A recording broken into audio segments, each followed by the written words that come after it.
नारायण नारायण नारायण।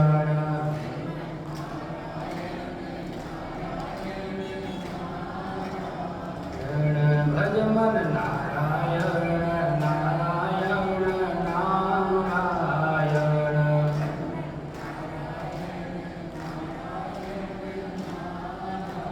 बोले लक्ष्मी नारायण भगवान की, श्री काशी विश्वनाथ भगवान की, सियावर रामचंद्र भगवान की, राधा कृष्ण भगवान की।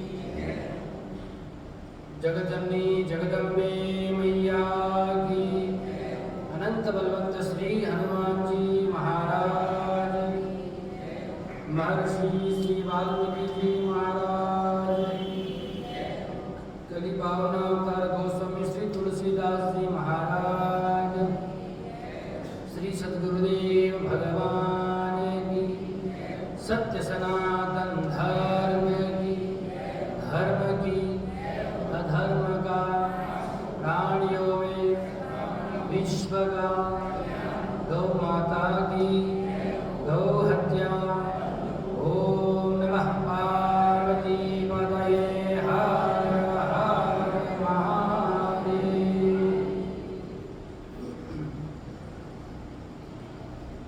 भक्तवांछाकल्पतरो दीनबंधु दयासिंधु सच्चिदानंद भगवान परमात्मा के गुरु चरणों में प्रणाम।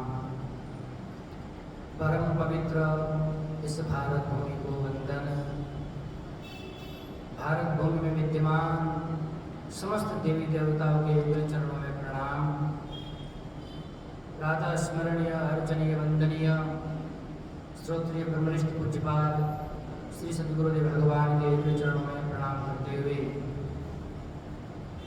परम पवित्र पावन राजस्थान की धरा में अवस्थित परम धार्मिक नगर के मध्य परम पवित्र श्री गीता भवन के अधिष्ठात्री देवता राधा कृष्ण भगवान के चरण सन्निधि में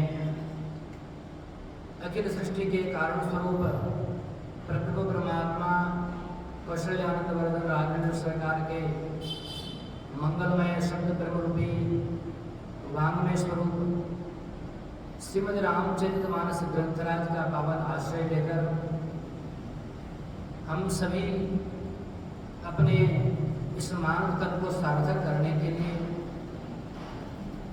और मानव जीवन का सर्वोत्कृष्ट फल सत्संग प्राप्त करने हेतु समुपस्थित समस्त श्रद्धामयी मातृशक्ति, गीता भवन के समस्त न्यासीगण,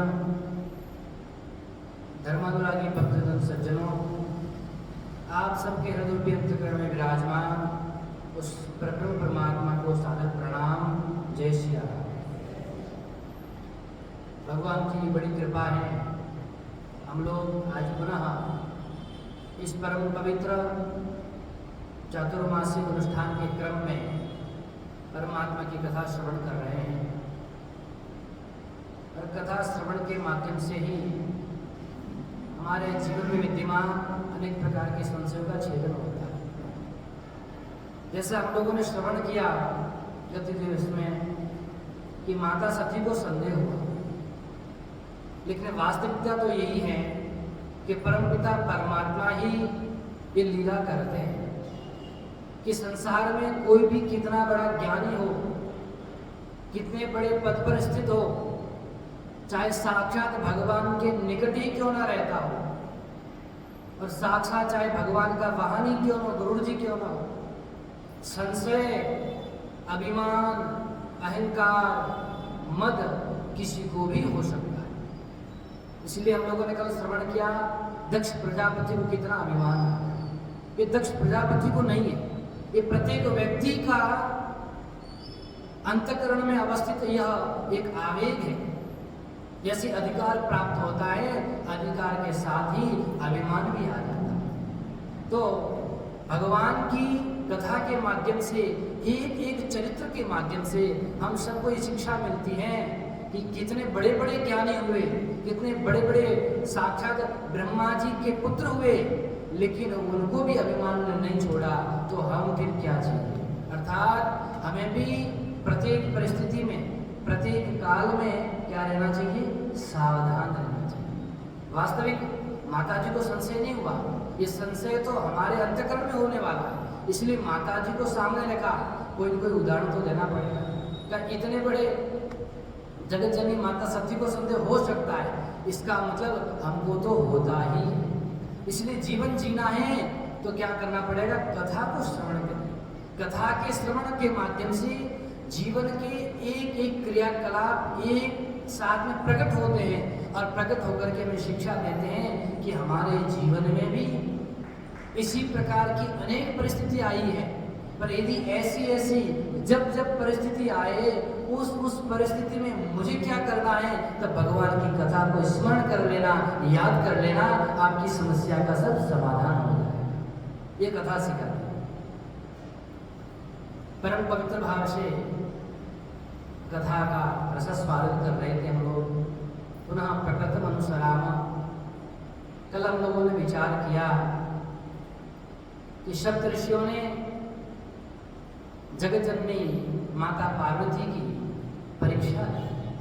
अच्छा, परीक्षा लेने के लिए भगवान शिव ने क्यों भेजा, मतलब क्या कारण था? भगवान शिव ने इसलिए परीक्षा लेने के लिए भेजा कि जिसने मेरे प्रभु की परीक्षा ली है, मेरे कहने पर भी भगवान को भी परीक्षा के द्वारा जानना चाहती है, उनको मैं बिना परीक्षा के कैसे स्वीकार कर सकता हूँ। इसलिए शिव जी ने कहा मैं परीक्षा करके देखूँ तो सही, क्या अभी भी वही संशय बना हुआ है कि नहीं। अभी परीक्षा इसलिए ली कि मेरे से अभी कितना प्रेम है, इसलिए सप्तऋषियों को भेजा।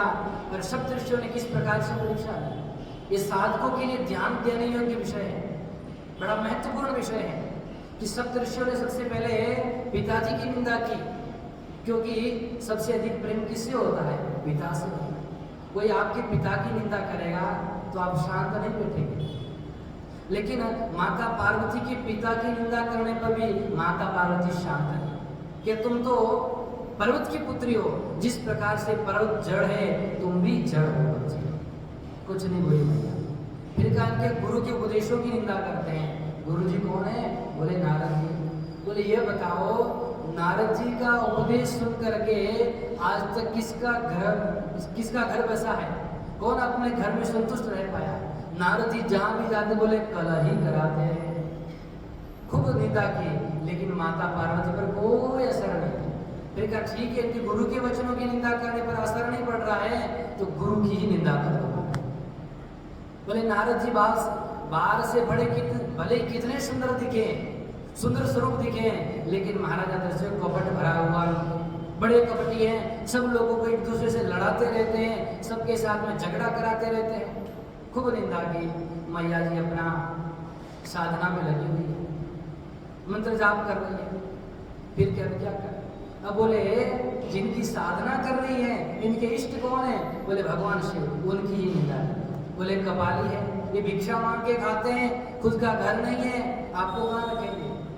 खूब निंदा की, खूब निंदा की। उसके बाद में माता पार्वती ने कहा कि जी के प्रणाम सप्तऋषियों, आपका हो गया तो मैं बोलूँ कुछ, और कुछ बोलना बाकी है। उन्होंने कहा कि अब क्या बोले, हमने सब कुछ बोल दिया, लेकिन उसके बाद में आप डिगी नहीं। कहा आपने पहली बार कहा कि मैं क्या हूँ, पर्वत की पुत्री हूँ, पहले मेरे पिता की निंदा की, तो सुन लो, जिस प्रकार से मेरे पिता जड़ है, अटल है, अड़िग है, उसी प्रकार से मेरी भी श्रद्धा, मेरी साधना, मेरा इष्ट, मेरे गुरु सब अटल है, अड़िग है, उनमें अटूट श्रद्धा है, कभी टूटने वाली नहीं। फिर आपने मेरे गुरुदेव की निंदा की। बोले नारद जी जैसे गुरु तो किसी को मिले, जिसको नारद जी गुरु मिले हैं उनको भगवान की भी प्राप्ति हो गई। और नारद जी ने जो वचन कहा है उसको मैं कभी छोड़ने वाली नहीं। यदि आप लोग पहले आते तो मैं आपकी बात मान लेती, लेकिन अब तो मैंने गुरु बना लिया है और गुरुदेव के बताए हुए मार्ग का अनुसरण कर रहे हैं, इसलिए अब आपकी बात चलने वाली है। और आपने कहा कि इष्ट परिवर्तन, क्योंकि उन्होंने विकल्प रखा था, कल भी निवेदन किया। देखो 3 चीजें यहाँ रखी, क्या, साधना परिवर्तन, गुरु परिवर्तन और इष्ट परिवर्तन। तीनों को परिवर्तन करने के लिए सप्तऋषियों ने बहुत प्रयास किया।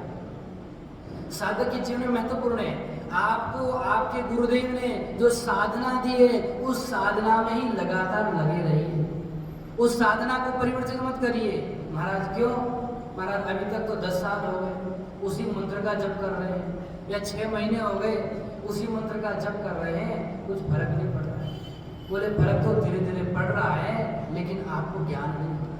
6 महीने या 6 साल आपने जप किया तो सोचो आपका अंतःकरण कितना निर्मल हो गया, आपके अंतःकरण में कितने दोष मिट गए।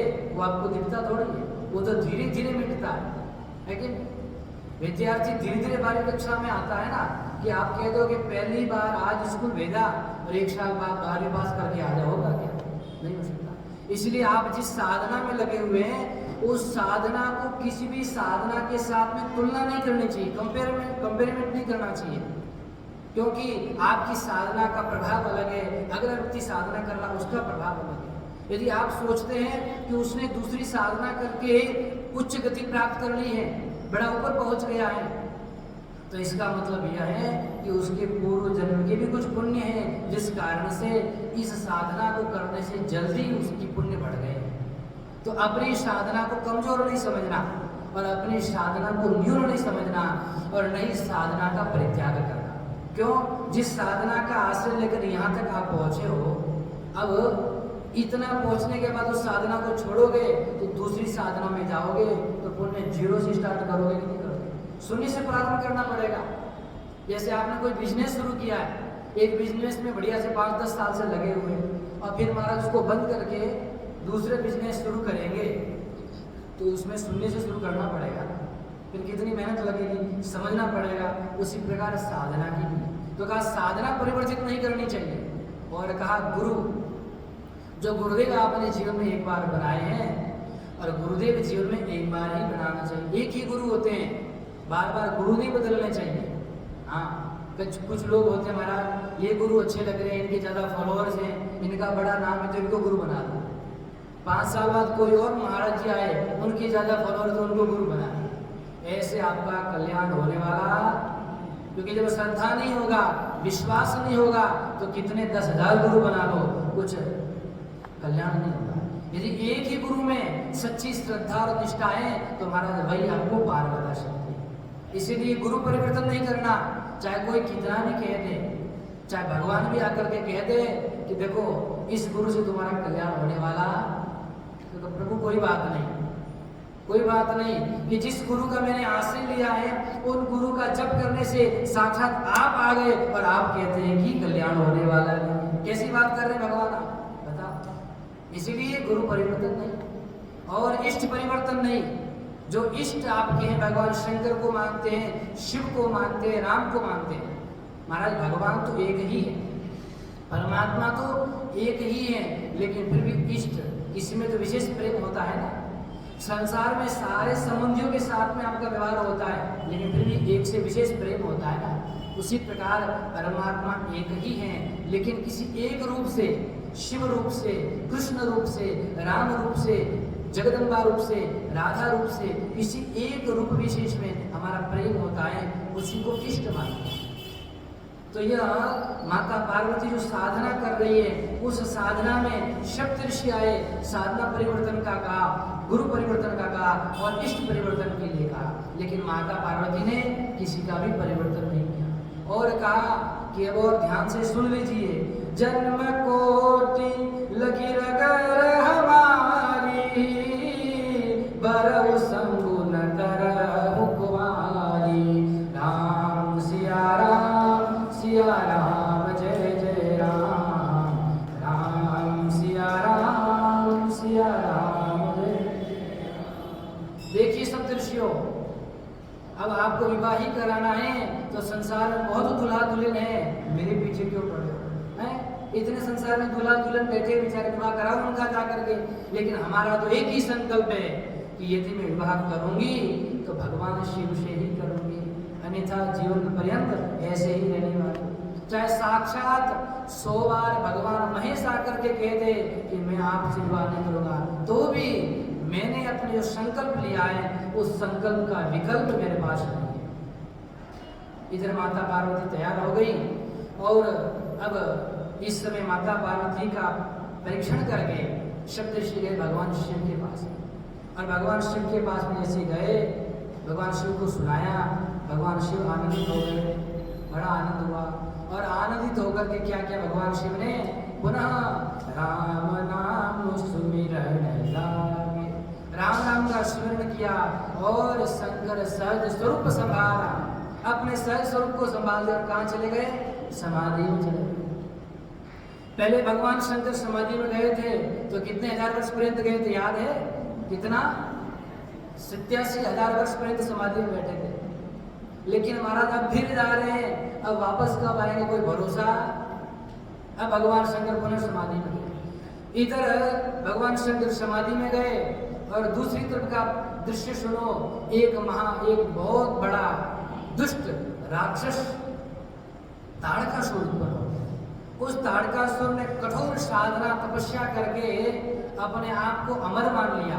ब्रह्मा जी के पास में गया, ब्रह्मा जी से वरदान मांगा, मुझे अमरता का वरदान दीजिए ब्रह्मा जी प्रजापिता। ब्रह्मा जी का बेटा दिस इज इम्पॉसिबल, ये वैकेंसी है ही नहीं अपने पास में है? जिस वैकेंसी के लिए फॉर्म भरा है वो वैकेंसी नहीं है अपने पास में। तो बोले क्या करें? बोले दूसरा सोचो अपने हिसाब से। तो कहा ठीक है ऐसा करे, ये नहीं है। तो उसने दिमाग लगाया, क्या कहा? बोले भगवान शंकर के पुत्र से ही मेरी मृत्यु निश्चित हो, आप मुझे यही वरदान दे दीजिए। ब्रह्मा जी ने कहा तथास्तु। अब उसने दिमाग क्या लगाया? अब भगवान शंकर चले गए समाधि में। अब समाधि में चले गए तो समाधि से बाहर तो आएंगे नहीं, और यदि बाहर भी आ गए तो हमारा विवाह करने वाले पहले विवाह कर चुके, विवाह नहीं करेंगे। और जब विवाह नहीं करेंगे तो भगवान शंकर का पुत्र नहीं होगा। आज वो पुत्र नहीं होगा तब क्या होगा? मेरी मृत्यु नहीं होगी, और मेरी मृत्यु नहीं होगी तो मैं क्या हो गया? अमर हो गया। और अमर होकर के तीनों लोक में महाराज आतंक मचा दिया, सारे लोगों को, सारे भक्तों को कष्ट देने लग गया। स्वर्ग लोक में गया, वहां पर भी सारे देवताओं को मार के भगा दिया। चारों तरफ हाहाकार मच गया, त्राही त्राही होने लगा। सारे देवता, सारे गंधर्व, यक्ष, किन्नर परेशान, बचाओ बचाओ। देवता गए ब्रह्मा जी के पास में, अरे परम प्रजापिता ब्रह्मा जी, आपने इसको कैसा वर दे दिया है? अब तो लगता है किसी से मरेगा ही नहीं, ये तो सबको परेशान करता रहेगा। ब्रह्मा जी ने कहा कोई बात नहीं, आप चिंता मत करो, मरेगा जरूर। बोले महाराज कैसे मरेगा? आपने अमरता का वरदान दे दिया। बोले शांति रखो, अब देखो कैसे मरेगा। बोले देवी तैयार है, माता पार्वती तैयार है विवाह के लिए, लेकिन दुल्हन तो तैयार है, अब दूल्हे को तैयार करो। किसको तैयार करना है? दूल्हे को तैयार करो। तुम्हारा दूल्हा कौन? बोले भगवान शंकर को जो तैयार करो। बोले भगवान शंकर तो समाधि में बैठे। बोले समाधि में बैठे हैं, जगाओ, क्या परेशानी है? जा करके प्रार्थना करो। बोले ब्रह्मा जी आपने भी गजब बात कर दी, वो ताड़कासुर तो बाद में मारेगा, भगवान शंकर पहले मार देंगे, समाधि खुल गई तो हम नष्ट हो जाएंगे। अब सब परेशान, क्या करें? तो बोले ऐसा करो, भगवान शंकर को जगाना तो पड़ेगा, ये भी क्या है ना, जग हित का कार्य है, इसको संभालना तो पड़ेगा। तो कहा कैसे किया जाए? बोले ऐसा करो, कामदेव को बुलाओ। कामदेव को बुलाया और उसको समझाया। कामदेव ने कहा महाराज आप मुझे मारना चाहते हो, भगवान शंकर की समाधि भंग करने के लिए मुझे भेज रहे हो? अरे जो स्वयं राम नाम का स्मरण करते हैं उनकी समाधि में कैसे भंग कर सकता हूँ? कामदेव को समझाया, देखो जगहित का कार्य है, देवहित का कार्य है, इसमें चाहे आपके प्राण भी चले जाए तुम आगे जाओ। अब देवता सारे पीछे हट रहे, बेचारे कामदेव को आगे भेज रहे, तुम जाओ। बोले परोपकार का कार्य है, संसार में भी ऐसे ही करते लोग, खुद आगे नहीं बढ़ेंगे। बोले परोपकार का कार्य आप आगे आ जाओ, थोड़ा आप आगे बढ़ जाओ तो काम हो जाएगा। तो देवता भी स्वार्थी हैं, वो खुद नहीं जा रहे, कामदेव को भेज रहे हैं। अब कामदेव को ऐसा समझाया ब्रह्मा जी ने कि देखो सृष्टि के ऊपर अत्यंत आपदा आ गई है, ऐसा राक्षस आ गया है, इस राक्षस को अब क्या करना है? पराजित करना है, और ये कार्य आपके द्वारा ही संपन्न हो सकता है, अन्यथा संपन्न होने वाला नहीं है, आपको आगे बढ़ना होगा। कामदेव ने कहा ठीक है, जो आज्ञा, अब आपकी आज्ञा तो मुझे काम करना ही होगा। अब कामदेव जी ने महाराज जाकर के कहा ठीक है मैं करता हूँ, और कामदेव जी वहां से गए। पथ बहु काम जाई शिव पाही, करे छोप शंकर मन माही। तब हम जाई शिवई सिरनाई, करवाऊ बरबाऊ बरियाई। वहां जाकर के अब कामदेव चले कहां से? ब्रह्मलोक से। ब्रह्मलोक से कैलाश पर्यंत पहुंचने पर कामदेव को कितने 2 घड़ी लगे, अर्थात 48 मिनट लगे।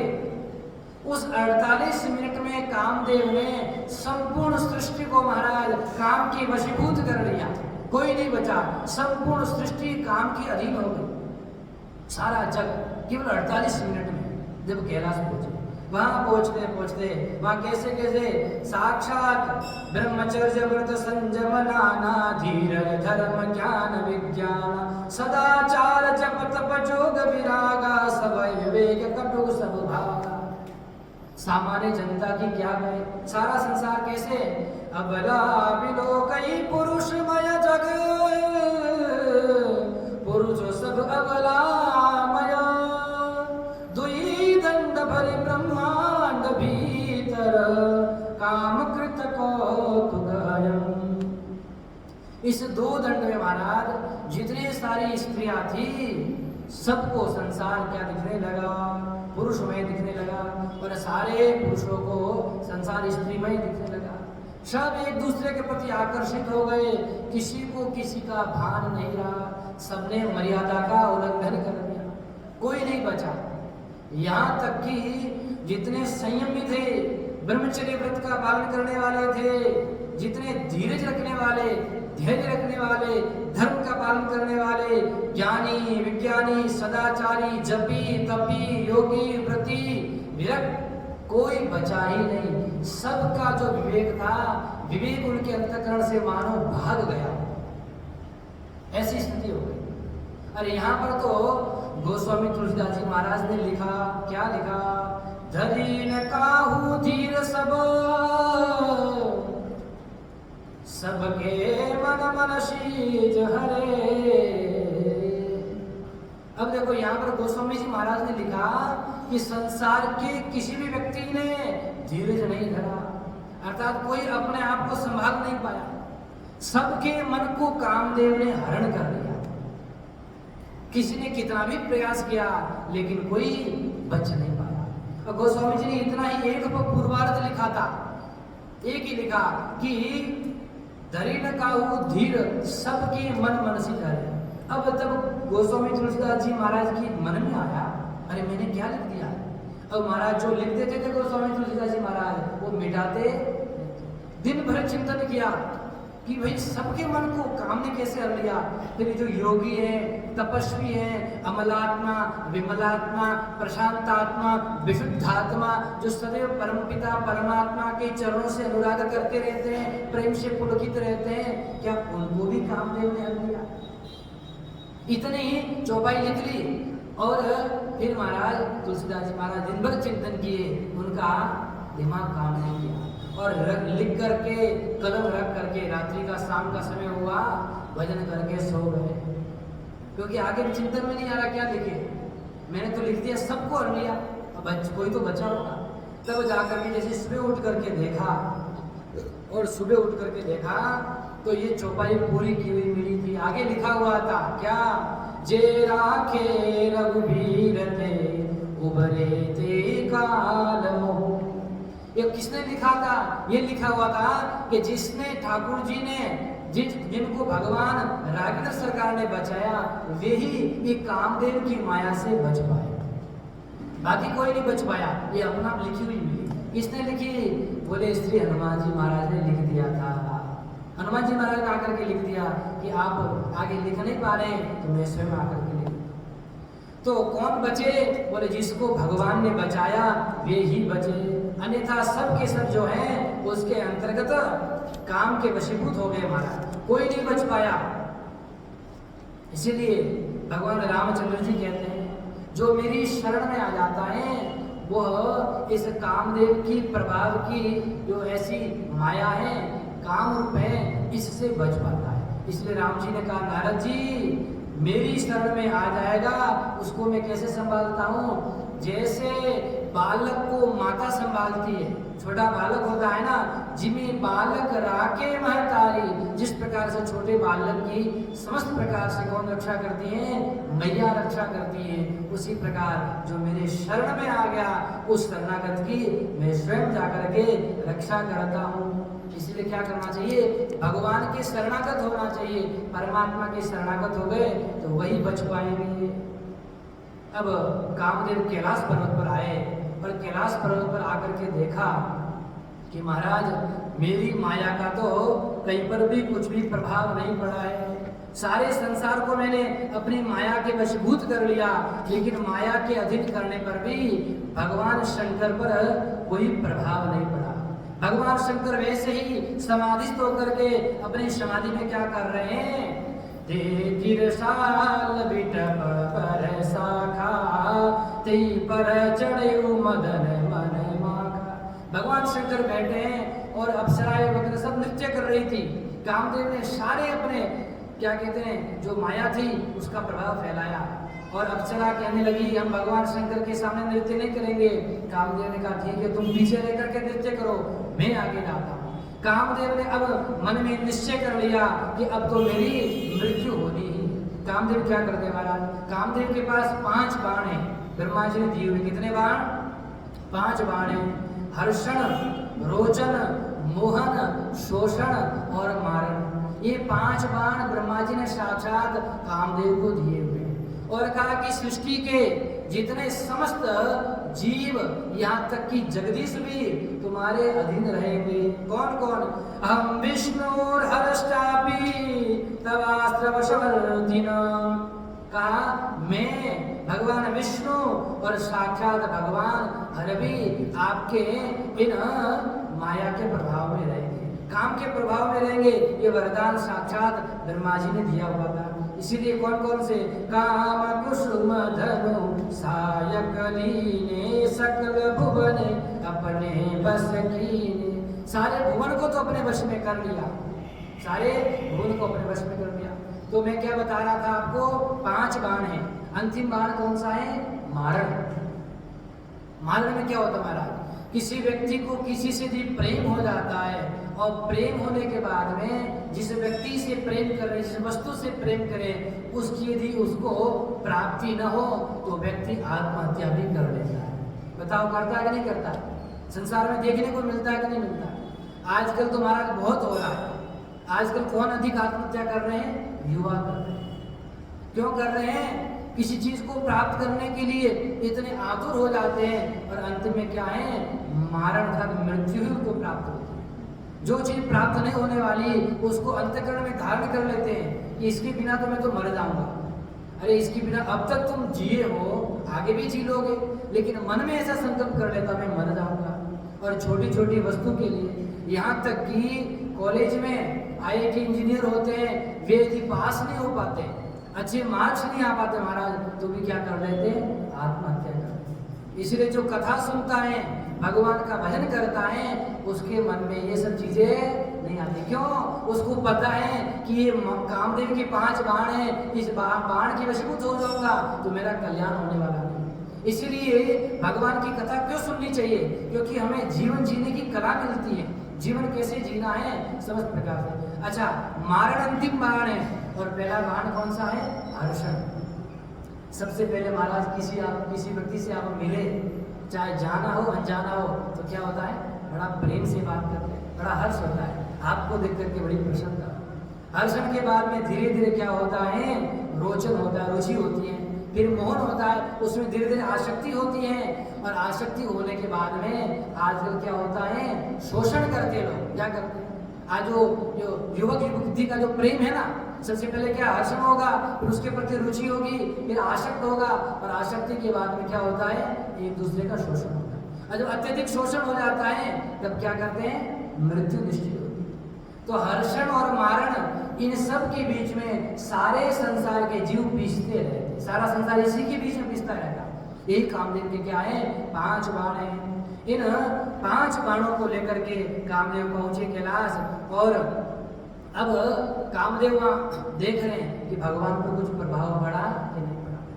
महाराज जहां राम तहां काम नहीं, जहां राम बैठे हृदय में वहां काम कैसे उत्पन्न होगा। इसलिए कहते हैं जिस समय कामदेव ने अपने धनुष पर 5 बाणों को सजाया, उस समय रामचंद्र जी ने भी विचार किया कि यदि मैं अंतःकरण से थोड़ा अलग नहीं हुआ तो कामदेव का कोई प्रभाव काम आने वाला नहीं और जग हित का कार्य करना है। तो कामदेव ने बड़े सच होकर के महाराज आम के पत्तों के बीच में छिप करके वहां से तुरंत भगवान शंकर के ऊपर अपने धनुष पर बाण चढ़ाया और बाण चढ़ा करके तुरंत भगवान शंकर के हृदय पर मार दिया। और जैसे भगवान शंकर के हृदय में लगा, उसी समय भगवान शंकर को लगा क्या हो गया है, अचानक ऐसी हलचल कैसे हो रही है। भगवान शंकर ने महाराज उसी समय अपने नेत्र खोले, देखा दाएं बाएं ऊपर नीचे, फिर सामने आम का वृक्ष था, उस आम के वृक्ष में देखा तो पत्तों में कामदेव छिपा हुआ था। तुरंत उसकी तरफ दृष्टि की तो महाराज तीसरे नयन खोलते ही कामदेव जल करके भस्म हो गए, समाप्त हो गया कामदेव। अब जैसे ही समाप्त हो गया तो अप्सराएं पीछे नाच कर रही थी, वे तो भाग गई वहां से।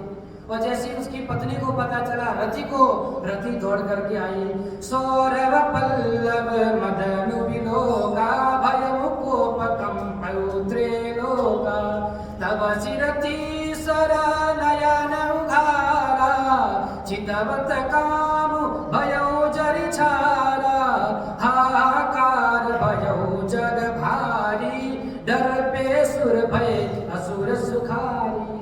संपूर्ण सृष्टि में हाहाकार मच गया, सारे देवता डरने लग गए और राक्षस असुर नाचने लग गए, नृत्य करने लगे, बोले और जाओ भगवान के पास में और भगवान की समाधि भंग करो। समस्त प्रकार से सब लोग परेशान, देवता परेशान। समुझी काम सुख सोचे भोगी भय अकंटक साधक जोगी। जगत में हाहाकार मच गया था और जितने योगी लोग थे सारे योगी लोगों को कामदेव ने क्या कर लिया था महाराज, परेशान कर लिया था। वे सारे के सारे तुरंत अपने आप को संभालने लगे और अपनी साधना में लगे। इस प्रकार कामदेव भस्म हो गया। और कामदेव के भस्म होते ही महाराज क्या हुआ, जितने देवता थे वे दौड़ करके आए, ब्रह्मा जी सहित सारे देवता दौड़ करके आए। और देवताओं से पहले कौन आई थी, रति आई थी। वह भी विलाप करने लगी, परेशान होने लगी, प्रभु अब मेरा क्या होगा, करुण क्रंदन करने लगी, भगवान के सामने रो रही थी। अब भोले बाबा तो क्या है, आशुतोष है, आशु तुष्यति अर्थात शीघ्र प्रसन्न होने वाले।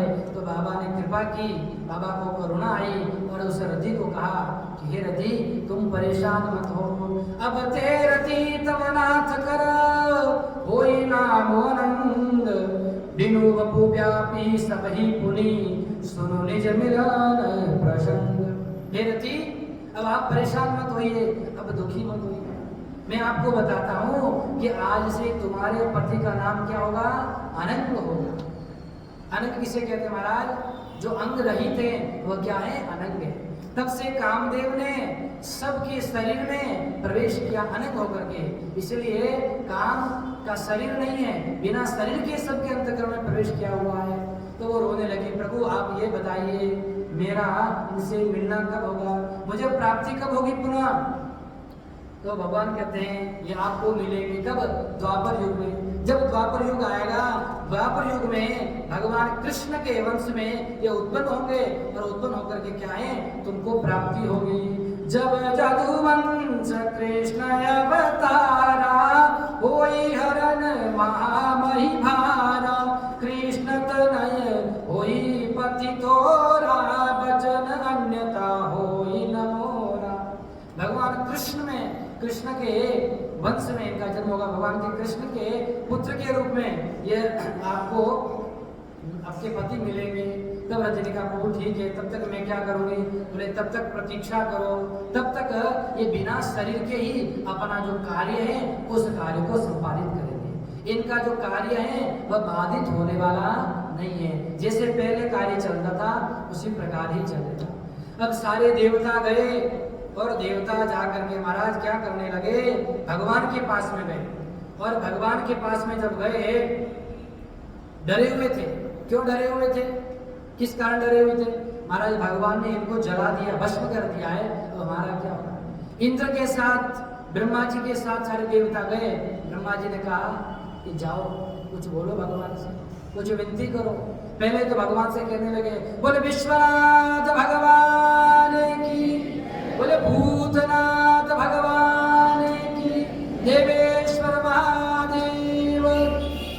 अलग अलग व्यक्ति, जैसे डरा हुआ व्यक्ति होता है ना, आप कहीं रास्ते में जा रहे हो जंगल में, तो भूत प्रेत दिख जाए तो 10-5 लोग है ना, कोई राम जी को याद करेगा, कोई शिव जी को याद करेगा, कोई हनुमान जी को याद करेगा। तो इसी प्रकार सारे देवता डरे हुए थे और डर के मारे क्या कर रहे थे, सब भिन्न भिन्न प्रकार से भगवान की जय जयकारा कर रहे थे। कोई विश्वनाथ, कोई शंभुनाथ, अलग अलग प्रकार से क्या कर रहे थे, भगवान की जय जयकार कर रहे थे। और जय जयकार करते हुए अब भगवान की सब लोग क्या करने लगे, स्तुति करने लगे, भगवान की वंदना करने लगे।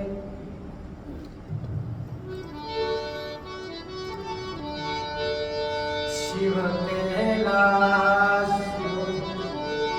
शंकर तेरी जटा में, ओ शंकर तेरी जटा में बहती है गंगाधारा। शंकर तेरी जटा में बहती है गंगाधारा। शंकर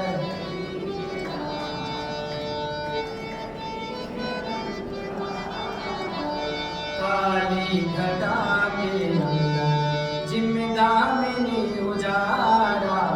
काली घटा के अंदर जिम्मेदामिनी उजारा। शंकर तेरी जटा में बहती है गंगाधारा। शंकर तेरी जटा में, शंकर तेरी जटा में बहती है गंगाधारा। शंकर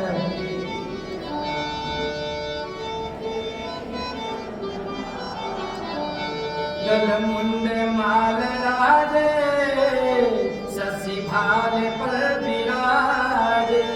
गलमुंड माल राजे, शशि भाल पर विराजे। डमरू निनाद बाजे, डमरू निनाद बाजे। कर में त्रिशूल धारा, डमरू निनाद बाजे। कर में डमरू धारा। शंकर तेरी जटा बहती है गंगाधारा। शंकर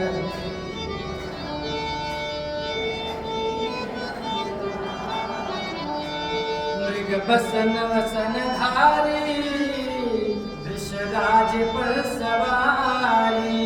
मृग चरण वसन धारी, वृषराज पर सवारी। निज भक्त दुखहारी, कैलाश में विहारा। निज भक्त दुखहारी, कैलाश में विहारा। कैलाश में विहारा। ओ शंकर तेरी जटा बहती है गंगाधारा। शंकर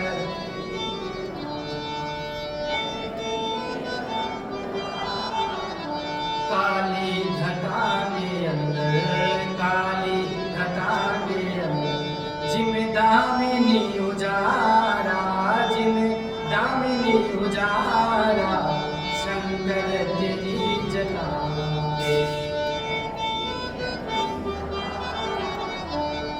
शिव नाम जो उचारे, सब पाप दोष तारे। शिव नाम जो उचारे, सब पाप दोष तारे। ब्रह्मानंद न विसारे, ब्रह्मानंद न विसारे। भव सिंधु पार तारा, भव सिंधु पार तारा। शंकर तेरी जटा बहती है गंगाधारा। शंकर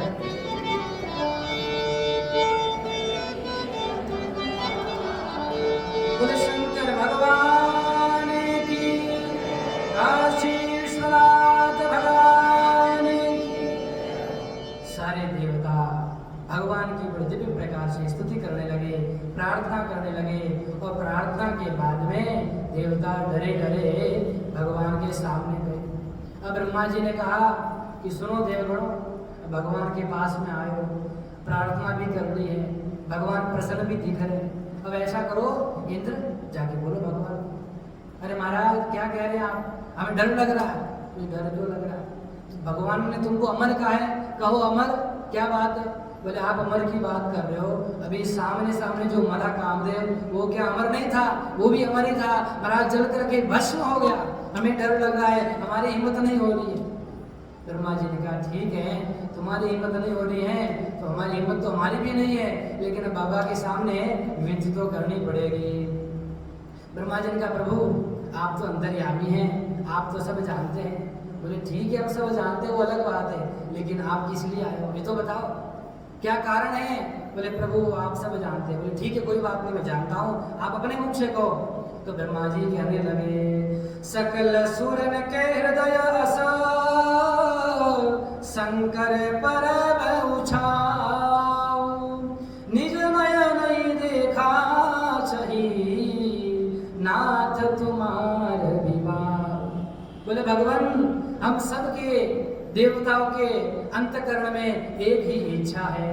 क्या इच्छा है। बोले ये इच्छा है कि हम सब अपनी आंखों से आपका विवाह देखना चाहते हैं। देखो महाराज कितने चतुर है, सीधा कह सकते थे भगवान एक ताड़कासुर नाम का असुर आया है, वो हमको परेशान कर रहा है, आप विवाह करोगे तो आपका पुत्र उसको मारेगा। लेकिन स्वार्थी लोग हैं, देवता लोग कह रहे प्रभु हमारे मन में आपका विवाह देखने की बड़ी इच्छा है। अच्छा बताओ विवाह देखने, भगवान के विवाह से देवताओं को क्या ही मतलब है, उनको कोई मतलब थोड़ी है। उनको तो मतलब है इनका बेटा आएगा ताड़कासुर को मारेगा, अपना काम बन जाएगा, इतना सा मतलब है। देखो चतुरता देखो, प्रभु हम अपनी आंखों से हैं, दूसरे की आंखों से देखोगे क्या प्रभु हम अपनी आंखों से आपका विवाह देखना चाहते हैं, हमारे मन में बहुत इच्छा है। भगवान समझ गए कि हम जान रहे बेटा कितनी इच्छा है तुम्हारी, तो सब जान करके ही भगवान शांत बैठे हैं। तो महाराज मुखिया वही है, घर का भी मुखिया होता है ना, घर का जो मुखिया होता है, घर में रहने वाले सब लोग हैं शिकायत करते तो इन्होंने ऐसा कर दिया, इन्होंने ऐसा किया। तो कई बार जो बेटा होता है वही बाप को समझाने लगता है, पिताजी आपको पता नहीं ऐसा ऐसा हो गया। उसको पता नहीं कि जिस स्थिति में बेटा तुम अभी आए हो उस स्थिति से तुम्हारे पिताजी होकर के गुजरे, लेकिन फिर भी पिताजी शांत रहते, चलो कहने दो इनकी इच्छाएं पूरी हो जाए। तो घर का मुखिया कौन, बोले जो सब जान करके भी चुप रहे और समय आने पर कभी कभी क्या करें डांटे फटकार के, देखो सावधान, हमेशा नहीं डांटे, वही क्या है मुखिया। और समाज में इज्जत भी उसी की होती है जो शांत रहता है, गंभीर रहता है और समस्या आने पर समाधान करता है। तो भगवान शंकर भी क्या है, सबके मुखिया है। तो भगवान शंकर चुपचाप बैठे हैं। तो भगवान शंकर ने कहा ठीक है हम तो रेडी है भैया, हम तैयार हैं, कोई दिक्कत नहीं है, तुम विवाह देखना चाहते हो तो विवाह कराओ, करो तैयारी, आगे बढ़ो। तो ब्रह्मा जी ने कहा ठीक है सप्तऋषि से कहा सप्तऋषियों अब ऐसा करो आप लोग यहाँ से जाओ और क्या करो शुभ शकुन लेकर के आओ, बढ़िया से हिमाचल के पास में जाओ, हिमाचल के पास में जाकर के वहां से शुभ मुहूर्त लेकर के आओ। शुभ मुहूर्त लेकर के सप्तऋषि आए और शुभ मुहूर्त क्या था, सामान्य रूप से भगवान शिव का विवाह हम लोग कब मनाते हैं बताओ, मनाते हो कि नहीं मनाते हो। हाँ तो कब मनाते हो, महाशिवरात्रि को मनाते हैं। सामान्य रूप से भगवान शिव का विवाह को मनाते हैं महाशिवरात्रि को, लेकिन वास्तविक रूप में भगवान शिव के विवाह की तिथि क्या है, वैशाख मास के शुक्ल पक्ष की पंचमी तिथि को भगवान शिव का विवाह होता है, वही वास्तविक तिथि है। ये शुभ मुहूर्त निकाला और शुभ मुहूर्त निकाल करके ब्रह्मा जी ने सबको कहा सुनो देवताओं, इस तिथि को वैशाख मास के शुक्ल पक्ष की पंचमी तिथि को भगवान शिव का विवाह होगा। बारात यहाँ से कितने बजे जाएगी, 5 बजे जाएगी। तो 5 बजे सब अपने अपने इस कैलाश स्थान में आ। और सुन लो महाराज क्या बोले, वैसे तो दूल्हे की तरफ से सुविधा होती है ना बस गाड़ी की, बोले यहाँ सब अपने अपने करके आओ, यहाँ गाड़ी की कोई सुविधा नहीं है, अपने अपने निजी वाहन जो है उसको लेकर के आना, उसके हिसाब से आ जाना, यहाँ किसी की कोई व्यवस्था नहीं है। सब देवता चले गए महाराज और जाकर के क्या करने लगे, अपनी तैयारी करने लगे। और वो तिथि और दिन आ गया और आते ही उस दिन के महाराज क्या हो गए, 3 बज गए, पंचमी तिथि को 3 बज गए और कोई देवता, कोई भगवान के पास में आया नहीं। सब भगवान के जो दूत हैं, श्रृंगी भृंगी इत्यादि, सबने कहा प्रभु 3 बज गए। हाँ तो बोले क्या हो बेटा देवता? बोले प्रभु आपको सजाने के लिए कोई आया नहीं, आपका विवाह है और 5 बजे बारात जाएगी। भगवान ने कहा देखो ये आएंगे तो तब ना जब उनको खुद से फुर्सत मिलेगी महाराज, उनको खुद को फुर्सत नहीं तो हमको सजाने आएंगे तो क्या करें? बोले क्या हो रहा है? बोले वो स्वयं अपने आप को क्या कर रहे हैं, सजाने में लगे हुए हैं। तो कौन कौन कैसे सज रहा महाराज? बढ़िया से देखो, जितने देवता हैं सब देवताओं ने बढ़िया से पाउडर क्रीम लगा करके अपना अपना मेकअप तैयार किया और देवी अलग से सज रही है। देवियों ने बढ़िया से सुंदर सुंदर स्वरूप साड़ियाँ पहने, सुंदर झुमके लगाए, बढ़िया से हार वार पहन करके आज तो भगवान शिव के विवाह में जाएंगे। बड़ा सुंदर बढ़िया प्रकार से सब अपना अपना तैयारी कर रहे हैं। और देवता क्या कर रहे हैं? लगे सवारन सकल सुर वाहन विविध विमान, होई सगुन मंगल सुबद करई अपछरागा। देखो सृष्टि का ऐसा विवाह पहला है? बोले जब विवाह होता है, विवाह के समय क्या होता है? गीत मंगल गीत गाए जाते हैं ना सबके यहाँ, तो दूल्हे के यहाँ होते हैं। तो सृष्टि का ऐसा विवाह है या भगवान शिव के यहाँ कोई गान वगैरह नहीं हो रहा है, लेकिन भगवान शिव की बराती की यहाँ अप्सरा गान कर रही है, नृत्य कर रही है कि भगवान शिव की विवाह में जाएंगे। लेकिन भोले बाबा शांति से बैठे राम राम कर रहे हैं। सारे देवता महाराज अपना अपना वाहन विमान बढ़िया से सजाने लगे। कौन कौन कैसे कैसे सजा रहा है? यमराज का वाहन क्या बताओ? भैंसा है, तो यमराज बढ़िया से अपनी भैंसों को लक्ष्य साबुन से धो करके बढ़िया से नहलाने लगा कि इतना काला है थोड़ा सफेद हो जाए, बढ़िया लगेगा बारात में। और जैसे ही नहलाया धोलाया, नहा धो करके देखा कि इंद्र का जो ऐरावत इतना सफेद इतना सुंदर दिख रहा है। एक बार इंद्र के ऐरावत की तरफ देखे इतना सफेद, और एक बार देखे कि मेरा बाल कैसा, एक करिया सोचना अभी तो गोरा नहीं हुआ, फिर नहलाने के लिए गया थोड़ा कुछ सफेद हो जाए, लेकिन महाराज कुछ फर्क नहीं पड़ा। उधर भगवान विष्णु बढ़िया से गरुड़ को सजाने लगे, सुंदर माला पहनाने लगे, बढ़िया से पंखों को संवारने लगे, नहलाने धोलाने लगे। और कुबेर का वाहन क्या है? पुष्पक विमान, उसने भी बढ़िया से सुंदर से अपने विमान को सजाया। और आजकल की क्या चाइनीज लाइट होती है ना, वो चाइनीज लाइट लगाई, बढ़िया से चमके जब चले महाराज आकाश में उड़ रहा है। सारे देवता अपने अपने वाहन को सजाने लगे और सजा करके क्या करने लगे? तैयार हो गए। अब 3 बज गए, इधर श्रृंगी भृंगी परेशान, कोई देवता सजाने नहीं आया। अब प्रभु से कहने लगे प्रभु किसी को तो बुलाते, किसी रिश्तेदार को तो बुलाते सजाने के लिए। बोले आपको कोई टेंशन नहीं है? बोले हमको काहे की टेंशन, जिसका घर बार हो उसको टेंशन, अपने तो घर है, न किसी प्रकार की चिंता है, सजे तो ठीक न सजे तो ठीक। भगवान ने कहा ठीक है ऐसा करो, अब कोई आने वाला तो नहीं है, ये सब स्वार्थी लोग हैं, अपना अपना सजेंगे, हमको कोई नहीं सजाएगा। तो गौड़ का प्रभु आज्ञा हो तो हम लोग, बोले ठीक है तुम ही मुझे सजा दो। अब देखो टेंडर किसको मिला सजाने का? जो भूत प्रेत स्वयं कभी नहीं सजे, कभी अपने आप को नहाए धोए नहीं, जो साल साल तक, उनको भगवान ने टेंडर दे दिया कि तुम बढ़िया से मेरी सजावट करो। अब देखो भगवान की लीला कैसे विचित्र है। सारे जितने भूत प्रेत थे अब सोचने लगे कि भगवान को कैसे सजाए। एक कह रहा हमको तो पता ही नहीं महाराज कैसे सजाए। अब बेचारे जो स्वयं कभी नहीं सजे क्या करे? अब भगवान शंकर का स्वरूप देखा, करे तो करेगा। एक ने कहा सुनो सुनो, मेरे पास दिमाग आया कि विवाह में जाते हैं तो सबसे पहले क्या चाहिए? मुकुट चाहिए। तो मुकुट यदि आ जाए उसके बाद तो संभाल लेंगे। तो भगवान शंकर से कहा प्रभु भगवान विष्णु आपके सखा है और इतने बढ़िया से क्या वैकुंठाधिपति है, लक्ष्मीपति है, स्वर्ण जड़ित मुकुट उनके पास में है और बढ़िया रत्न जड़ित मुकुट उनके पास है। ऐसा करो प्रभु एक दिन के लिए उनसे मुकुट मंगा लो, आपके मित्र हैं, इतना तो दे ही देंगे, इतना कर ही देंगे, मंगा लो। बाबा जी एक दिन की बात है प्रभु। भगवान ने कहा देखो हम कुछ मांगने वाले हैं नहीं, कुछ नहीं मांगने वाले, जो है उसी में रहेंगे, क्योंकि एक बार जिस चीज को ले लेंगे फिर जीवन भर उसको धारण करना पड़ेगा। अब ये मांगने वाला काम नहीं अपना, जो मांग करके काम करता है वो वर नहीं होता है, अगले दिन फिर बराबर हो जाता है कि नहीं? वैसा का वैसा, क्योंकि वो तो चला गया। तो मैं हमेशा वर रहना चाहता हूँ, हमेशा श्रेष्ठ, वर अर्थात श्रेष्ठ। अपनी चीजें अपने पास में हो तो महाराज क्या है, महलों की नौकरी से तो अच्छा है अपनी झोपड़ी के राजा होकर के रहना, है कि नहीं? तो तो भगवान शंकर ने कहा कि हमको किसी का कुछ नहीं चाहिए, किसी से मांगने नहीं जाएंगे, जो है उसी से श्रृंगार करो। सारे भूत प्रेत अब सोचे कि भगवान ने जब क्रोध किया, कामदेव को भस्म किया, उस समय भगवान की जो जटाएं थी वो क्या है, थोड़ी बिखर गई है, इसलिए जटाएं बिखर गई तो पहले जटाओं को संभालो। तो बढ़िया से जटाओं को संभालने लगे और जटाओं को संभाल करके बढ़िया से जमा दिया और जमा करके कहा दूसरे गण को, अरे देखो रुको रुको, अरे इसको हाथ मत लगाना। क्यों? बोला बढ़िया से मुकुट बन गया, ये जटा का क्या बन गया है, मुकुट बन गया है, अब इसको हाथ मत लगाना, मुकुट की आवश्यकता नहीं है। अच्छा प्रभु मुकुट बन गया तो ठीक है, लेकिन प्रभु अब मोर की भी तो आवश्यकता है ना, है ना? मोर को क्या सेहरा कहते हैं ना, मुकुट तो हो गया लेकिन सेहरे की भी आवश्यकता है, सेहरा कहाँ से लाए? तो किसी ने कहा प्रभु सेहरा लगाना पड़ेगा। तो भगवान ने कहा बेटा सेहरा क्या होता है? बस बाबा जी एक दिन की बात है सर, क्या एक दिन की बात है, आप आज धारण कर लिए और कल उठा करके भी फेंक देना, विसर्जित कर देना, स्वाह कर देना, इतना धारण करके। भगवान शिव ने कहा बेटा एक बार जिसको हम धारण कर लेते हैं उसको फिर कभी छोड़ते नहीं है, इसलिए ऐसी चीज लगाना जिसको हम कभी छोड़े नहीं। तो प्रभु क्या करें?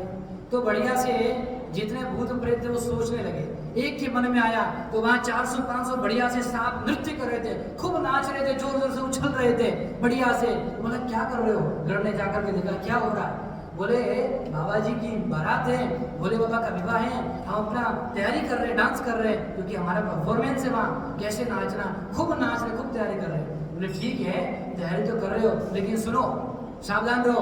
बोले बोलो क्या सेवा है? ऐसा करो तुम में से जो पतले पतले सांप है ना, वो पतले पतले 30-35 सांप इधर साइड में आ जाओ। बोले कितने mm के? बोले 10 mm के जितने छोटे पतले सांप इधर साइड में आ जाओ, और सो उनमें से बढ़िया से छांट करके रंग बिरंगे सांपों को बढ़िया से लिया और गांठ लगाया, उनका मुख ऊपर कर दिया और पूछे नीचे लटका दी। ये भोलेनाथ का क्या बन गया?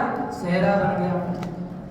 अब सेहरा बन गया, भोलेनाथ देखे उठा करके पूछा अरे ये क्या लगा दिया? अरे भोले बाबा ये सेहरा है, बढ़िया लग रहा, बहुत अच्छा लग रहा है। बोले ठीक है जो तुम करो सो अच्छा। अब भगवान ने ये लगा दिया, उसके बाद में क्या कानों में कुंडल क्या करे महाराज, स्वर्ण जड़ित कुंडल तो है ही नहीं, क्या करे? तो बढ़िया से जो छोटे छोटे सांप थे, छोटे सांप थे, अनेक प्रकार के सांप होते। आप महाभारत की कथा सुनेंगे ना तो सांपों की उत्पत्ति हुई है। इसमें सांप की उत्पत्ति कान की जितना छोटा भी सांप है और हाथी जितने बड़े बड़े भी सांप है, सब प्रकार के सांप है, सब कलर के सांप है। तो वहां सांप को देखा और देख करके इस एक गण गया, उसने भगवान के कुंडल के लिए 2 छोटे छोटे सांप लाए और 2 छोटे सांप को क्या किया, भगवान के यहाँ पर कानों में लगा लिया। एक करकोटक था और कुल की नाम के, दोनों एक ही वर्ण के, ऐसा नहीं कि अलग अलग वर्ण के। आप लोग कपड़ा पहनते हो ना तो मैचिंग मैचिंग है, इधर पीला पहना तो इधर भी पीला, इधर काला तो इधर भी काला, बढ़िया से मैचिंग। तो भूत प्रेत भी इतना जानते थे कि मैचिंग मैचिंग होना चाहिए। तो करकोटक और कुल की नाम के 2 छोटे सर्प थे, दोनों पीले कलर के थे, बढ़िया सुंदर, भगवान के कानों में लगा दिए। और महाराज फिर कंकण, कंकण के लिए भगवान ने क्या किए, कंबल नाम का और अश्वत्थ नाम के जो दोनों सर्प थे, वे भी दोनों मैचिंग मैचिंग थे, दोनों को भगवान के कंकण के रूप में लगा दिया। कंकण कहाँ लगता है बताओ? कंकण लगता है, किधर लगाते हैं कंकण? हाँ, और बाजूबंद दोनों एक ही जगह होते हैं, अलग अलग नहीं होते हैं। आप लोग जानो इसकी लीला। तो कंकण के लिए भगवान के लिए क्या लगा दिए, कंबल और अश्वत्थ नाम के 2 सर्प लगा दिए। उसके बाद में बाजूबंद लगा दिए और वासुकी नाम का जो नाग था उसको उठा करके एक गण ने भगवान भोलेनाथ के इधर गले में टांग दिया। बाबा कह रहे ये क्या कर रहे हो? बोले बाबा जी ये उपनयन है, यज्ञोपवीत है। वासुकी नाग का भगवान के क्या बना दिया, सुंदर बना दिया महाराज यज्ञोपवीत। इतना सुंदर श्रृंगार महाराज, और सुनते जाओ, बढ़िया से भगवान का श्रृंगार हो रहा है और साथ ही साथ शंख और पद्म नाम के बाजूबंद लगा लिए, यज्ञोपवीत लगा लिया। अब महाराज देखो क्या हो गया, सेहरा बन गया, मुकुट बन गया, कानों में क्या बना दिया, सर्प, और सर्प के नीचे बीच में टांग दिया, बिच्छू टांग दिया। तो बढ़िया से क्या लगेगा, झूमर लगेगा ना, सुंदर दोनों में बिच्छू टांग दिया और यज्ञोपवीत के लिए वासुकी लगा दिया। उसके बाद में अब कहा अब थोड़ा पाउडर वगैरह मिल जाता और बढ़िया से रूप आता, लेकिन पाउडर लगाना जरूरी है ना, तो क्या करे, का पाउडर की व्यवस्था तो है नहीं, कैलाश में तो बर्फ ही बर्फ है, तो क्या करे, एक गण दौड़ करके गया प्रभु आप आज्ञा दे ऑर्डर लेके आऊं। बोले जाओ लेकर के आओ। और दौड़ करके शमशान में गया महाराज और शमशान से विभूति लेकर के आ गया, बढ़िया से बोरा भर करके। और क्या किया, विभूति को छाप दिया महाराज। ऑर्डर लगाते हैं ना आजकल, तो क्या करते हैं बढ़िया से, तो आजकल क्या मेकअप होता है ना, तो मेकअप में कुछ चीज लगाते हैं तो उसको क्या करते हैं बराबर करते हैं। और इन्होंने भगवान के ऊपर छाप दिया, कोई मेकअप नहीं किया। अब बढ़िया से सारे तन पर विभूति छाप दी। आहा, बोले बाबा बहुत बढ़िया लग रहे हो। तो बाबा कह रहे ठीक है, तुम कह रहे थे बढ़िया लग रहे होंगे। और बढ़िया से फिर अब कहा बाबा जी गले में माला नहीं है, एक माला हो जाती तो और आनंद हो जाता, तो क्या करें। बोले बाबा जी मैं माला लेके आऊँ। बोले लेके आओ। एक ने माला दी गुलाब की। बोले बेटा गुलाब की माला वहां तक चल जाएगी क्या। भगवान ने कहा वहां तक चल जाएगी, हम पहुंचेंगे तो मुरझा जाएगी। तो गण ने कहा बाबा जी हम भी यही सोच रहे हैं, वहां तक चलेगी तो नहीं। बोले ऐसी माला लाओ बढ़िया से चमचमाए, बढ़िया से आनंद से, और हमेशा हंसती मुस्कुराती रहे। तो बढ़िया से गण ने कहा बाबा जी भोलेनाथ मैं लेकर के आता हूँ, आज्ञा दीजिए, ऐसी माला लाऊंगा, ऐसी माला लाऊंगा जो कभी मुरझाएगी नहीं। कहा ठीक है लेके आओ, ये बढ़िया चेला। वो गया दौड़ करके महाराज शमशान में, और 30-35 बढ़िया से मुंड पड़े थे, उठा करके लेकर के आया और बढ़िया से सांपों से सारे मुंड को बांध दिया। और कहा बाबा जी भोले बाबा अब देखिए ये माला कभी मुरझाने वाली, जब देखोगे तो मुस्कुराती रहेगी और दांत निकाल के देखेगी तुमको बढ़िया से, ये माला कभी नहीं मुरझाएगी। इस प्रकार से श्रृंगार हुआ भोले बाबा का। उसके बाद में कहा बाबा जी ये तो हो गया, अब क्या करें। अब ऐसा करिए आप थोड़े खड़े हो जाइए, थोड़ा श्रृंगार और कर दें। और जैसे ही खड़े हुए तो भोले बाबा से कहा भोले बाबा अब नीचे तो कुछ पहने नहीं हो, नगन अमंगल वेशा। बाबा जी कुछ पहना नहीं आपने। बोले हम तो ऐसे ही रहते हैं। बोले बाबा जी वहां जाके अपना अनादर हो जाएगा, बेइज्जती हो जाएगी, दूल्हा नंगा आया है तो क्या करे। बोले ऐसा करो कुछ हम आपको पहना देंगे। बोले पहनाओ, जो इच्छा पे कर लो जो करना है, अब टेंडर तुमको दिया है तो जो करना करो। अब बढ़िया से कहा क्या करें। बोले भगवान जिस बागंबर पर बैठे हुए हैं उसी बागंबर को क्या करते हैं लपेट देते, बढ़िया से वो लपेट देंगे, वही भगवान का क्या हो जाएगा वस्त्र हो जाएगा। अब गरुड़ ने कहा ठीक है लपेटो। और जैसे लपेटा महाराज 3-4 बार ट्राई किया, कितनी बार, 1 बार 2 बार, जैसे ही बांधे वो इतना टाइट है कि गिर जाए, उठे ही नहीं। अब एक तरफ में गरुड़ ने जाकर के देखा एक पतला सा सांप बहुत तेज से नाच रहा था, खूब उछल कूद कर रहा था। और गरुड़ जाकर के देख रहा है इसको ऐसे, अच्छा नाच रहा। वो देख रहा क्या हुआ। बोले तुमसे नहीं हो पाएगा, तुमसे नहीं हो पाएगा। बोले क्यों। बोले मैं इतने दिन से प्रैक्टिस कर रहा हूँ और सबसे पहला परफॉर्मेंस मेरा ही है, और कह रहे मेरे से नहीं हो जाएगा। इतना उछल कूद कर रहा हूँ मैं, इतना बढ़िया नाच रहा हूँ। बोले तुमसे नहीं हो पाएगा। बोले क्या नहीं हो पाएगा ये तो बताओ। बोले एक बड़ा इंपॉर्टेंट काम है, बड़ा विशेष काम है। बोले बताओ तो सही। बोले जहां तुमको हम काम देंगे वहां तुमको हिलना नहीं है वहां। बोले अच्छा कौन सा काम है। बोले तुमको बड़ा विशेष काम दे रहे हैं भोले बाबा की लाज बचाने का, और तुमको जहाँ लगाएंगे बिल्कुल हिलोगे नहीं। तो बोले ठीक है मैं बिल्कुल नहीं हिलूंगा, बिल्कुल एक स्तन करके रहूंगा। वो पतले से सांप को लाया और बढ़िया से बागंबर के ऊपर लपेट करके बांध दिया। बोले बाबू, बोले हाँ हिलना मत, नहीं तो सारा मामला गड़बड़ा जाएगा, सारा श्रृंगार जो है धरा का धरा रह जाएगा। बढ़िया से बाबा का श्रृंगार हुआ और भोले बाबा बैठ गए। वह हाथ में त्रिशूल हाथ में त्रिशूल और कर में डमरू, और शीश पर क्या है गंगा, बढ़िया से सुंदर चंद्र है। बढ़िया से कैसा श्रृंगार है भोले बाबा का, सुनो।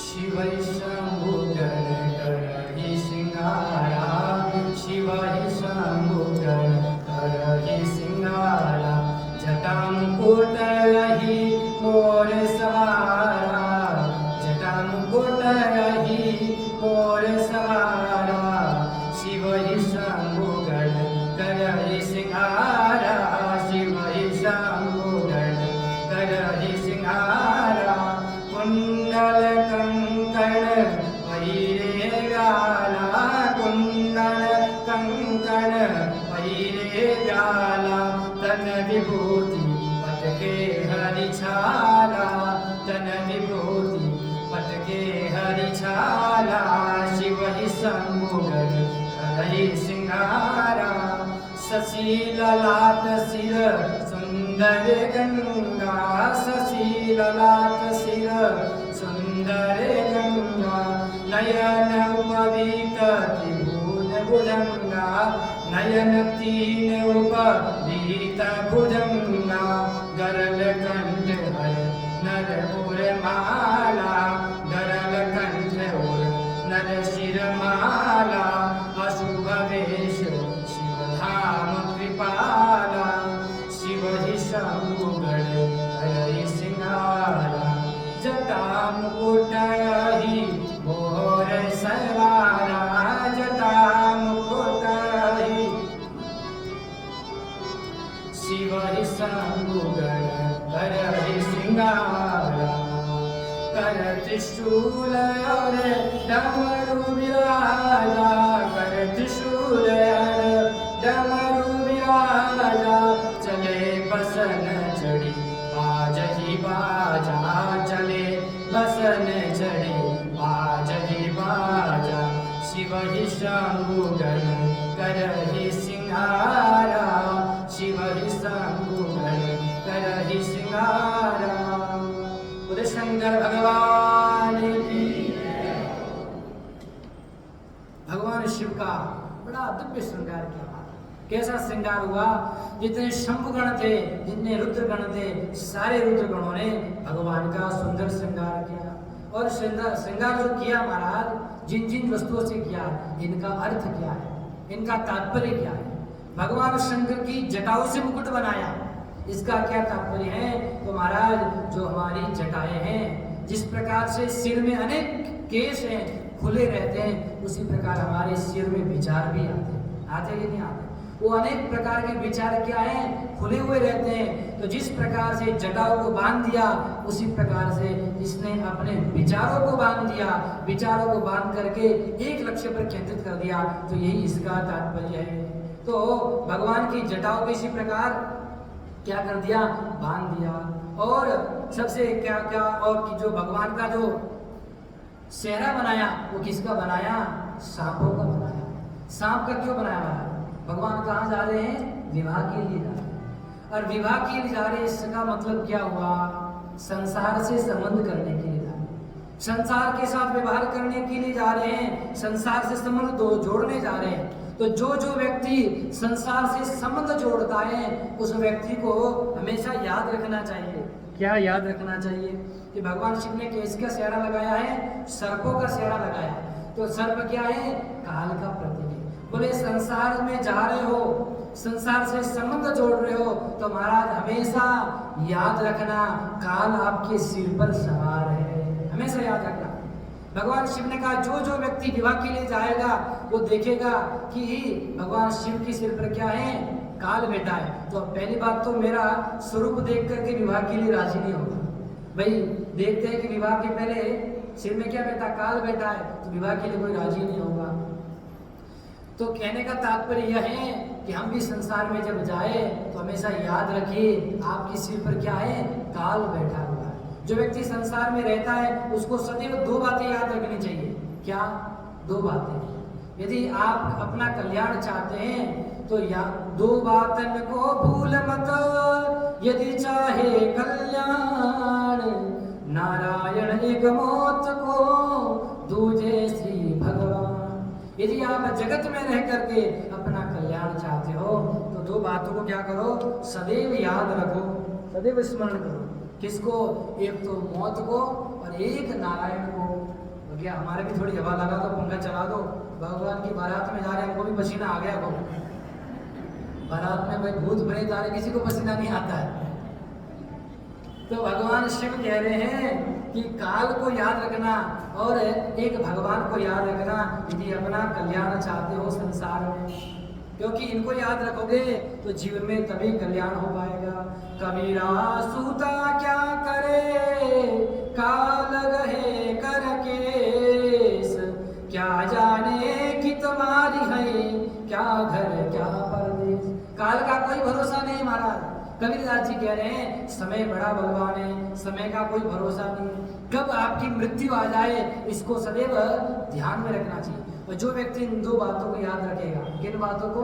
एक भगवान को और एक मौत को, तो महाराज पहली बात तो पाप करेगा नहीं। यदि आपको पता चल जाए कि 2 दिन